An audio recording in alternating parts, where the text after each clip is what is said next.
Hi, this is Alan Z from Ranger Stop and Pop. You're watching the RSP Lounge, and I am with. Hi guys, I'm Monica Rial. How are you doing? You having a good con? I am. How are you? I'm doing great. It's awesome. We've got music going. We have people everywhere. This is rad.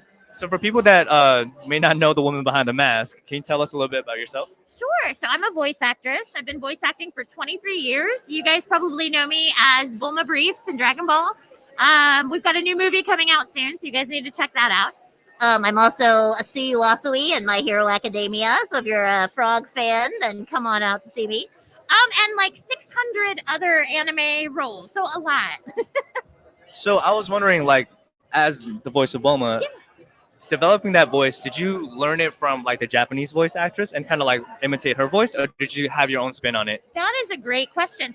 So when I took over, it was 2009, which was right when we did Dragon Ball Z Kai. So Tiffany Bulmer had been the previous Bulma before me. So I watched a little bit of what Tiffany did to kind of get the idea of how she performed Bulma. And my beginning in Kai was kind of an homage to her Bulma. But I also took into account Hiromi Suru, who was the Japanese voice actress. And she was really my springboard, especially going into Super, when that was uncharted territory for me. So I really relied heavily on Hiromi, which was really hard because she passed recently. And so that was really hard on me because, you don't meet that person, but you hear them in your headphones for so many years, you get attached. So it was really hard when she passed for me. I've never had that reaction to somebody I'd never met, Right. But it was hard. But yeah, I definitely used her as a springboard, and definitely Tiffany Bulmer as well. Right. I spoke to Greg Baldwin at MomoCon, and he took over for Mako for Avatar: The Last Airbender. I think he had a pretty similar experience where it's like you've never met this person per se, but you feel attachment because you are being what they played, right? You have to really, really master the craft to know what you're doing with that. Yes, and it's one of those things that like you have to put yourself in that character's shoes in their life. So you have this distinct connection with this character that very few other people have. So to have another person like Hiromi that had that same connection, it's just a really cool thing. And I really hoped that one day we would have the opportunity to sit down and talk about like, how did you do it? How did I do it?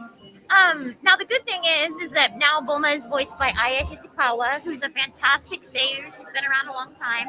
And so I'm still hoping that maybe one day Aya and I will get to sit down and talk about it. But she's such a fantastic character, and she's experienced so much growth through the whole show, especially Super. She's got so strong. And I think she's become such a great role model, In the beginning, maybe not as much because she was just looking for the Dragon Balls to find a boyfriend. But now, like I call her the Iron Man of Dragon Ball because she's got the smarts, she's got the, and she can invent pretty much anything. She's got the money. Yeah. So I really do feel like she's kind of become like the badass. Yeah. I love your passion for the character. I love her so much. Yeah. I really do love her. So aside from Dragon Ball, like I know you've done My Hero Academia as well. So if you had a quirk, like if you were able to just choose a quirk, what would you choose?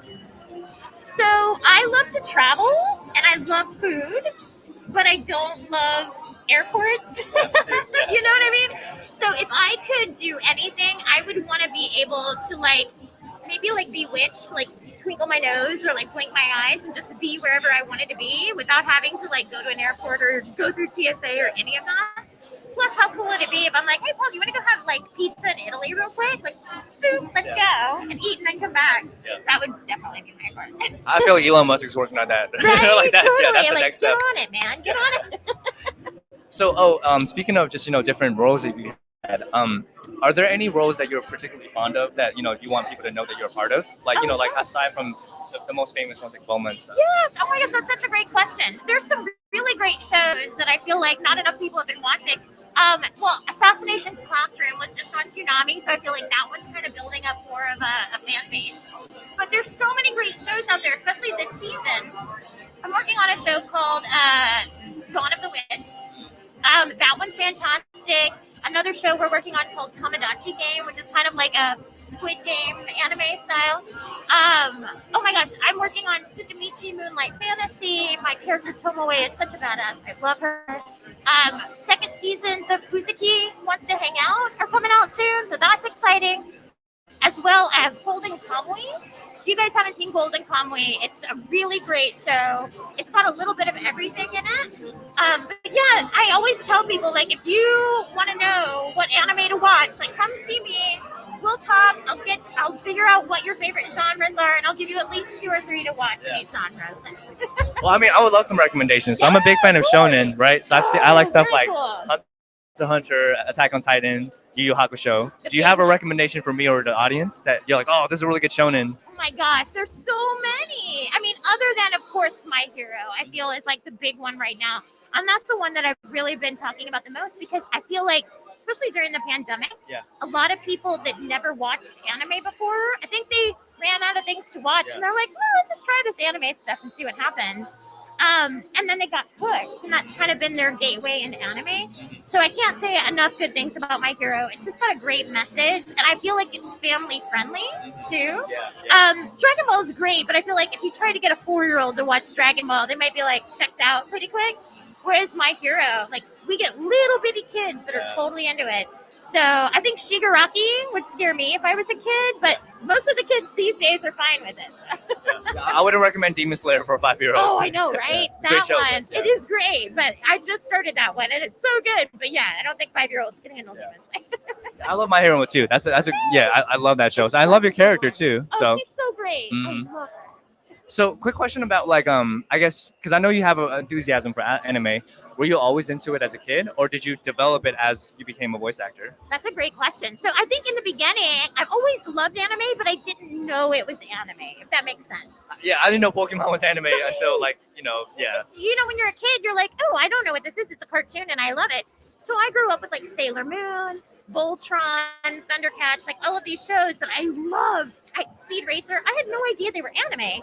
But then my family lives in Spain, and we went to go visit my family. And one morning, my brother came to me and he's like, Monica, I need you to get up. He doesn't speak Spanish as well. So he's like, I need you to translate the show for me.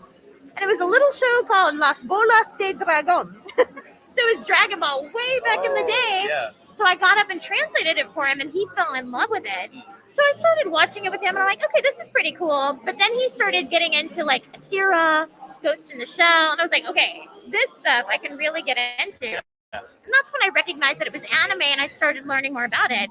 So when the opportunity came up of, like, hey, do you want to audition for this anime company? I'm like, hell yeah, I want to audition for this anime company. So it's been really cool to, like, come from the fandom side of it, and knowing what it is. But it wasn't as accessible back then. It was really hard to find anything relating to anything, really.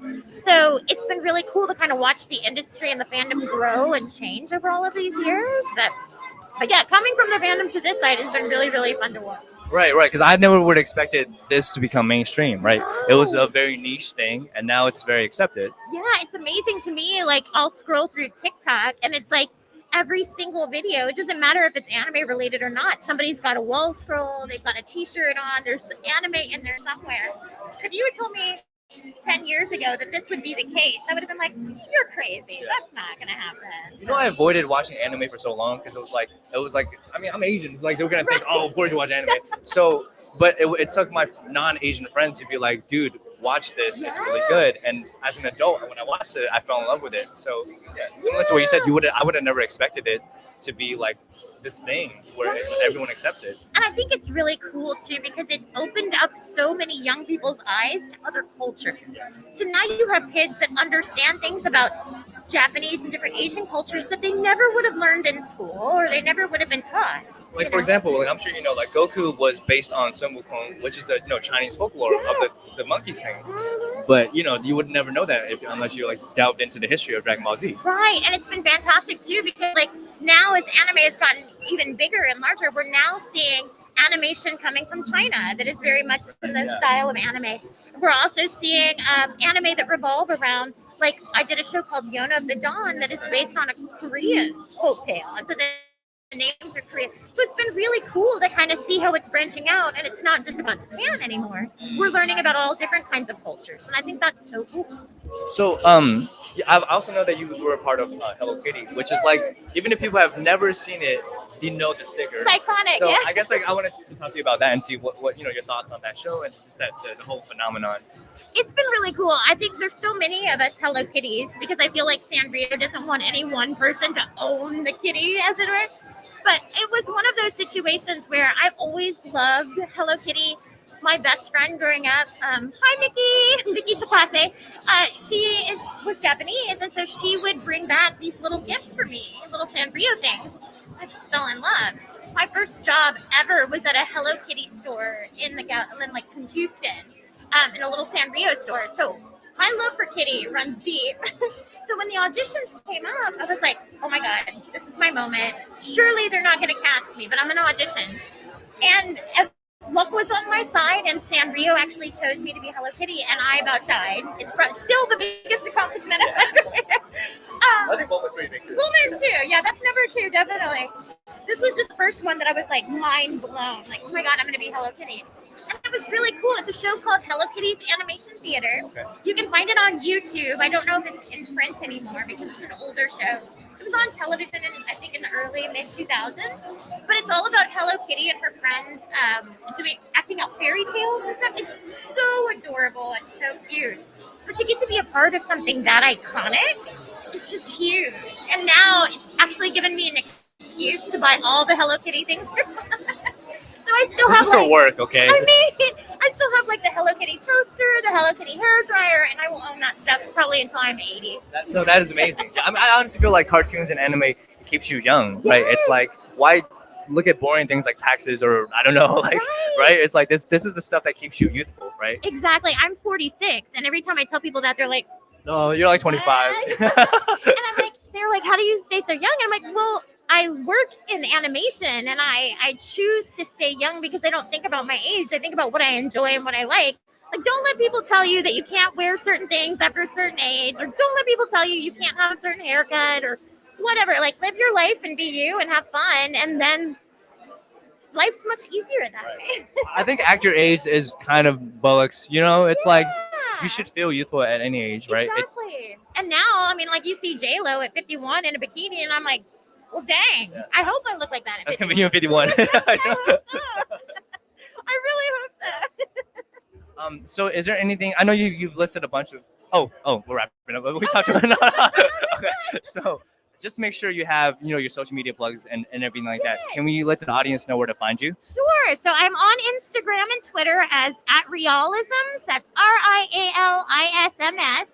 I'm actually on TikTok as well as @Rialisms. I've got a whole bunch of videos to post, but I'm a horrible video editor. So, but Awesome. Thank you for your time. thank you so much, Yes. you guys. That was awesome.